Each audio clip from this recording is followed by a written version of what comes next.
Manner ఇదే manner. Socialism గురించి చెప్పి చెప్పి నాకు శ్వాస వస్తుంది కానీ మీకు మాత్రం ఒక్క ముక్క అర్థమై రావట్లేదు. పూర్ణంలోకి పప్పెట్ట ఎలుగుతూ తెలుగు సన్నాసులం బాబు. కాస్త ఎవరైనా చెప్పండి.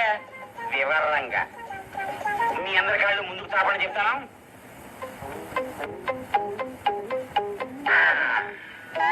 ఒరే సింహాద్రి, నీ కాలికి వెండి కడియ ఉంది కదా? ఉందండి. మిగతా వాళ్ళకి లేదు కదా? లేదండి. ఇది అన్యాయం అన్నమాట. నీ ఒక్కడికి ఉండి మిగతా వాళ్ళకి లేకపోవడం అన్యాయం అన్నమాట. కాబట్టి నువ్వు ఈ వెండి కడియాన్ని అర్జెంట్ గా అమ్మేసి ఆ వచ్చిన డబ్బుని అందరికీ సమానంగా పంచిపెట్టాలి. నా ఎడం కాలి ఎండి కడి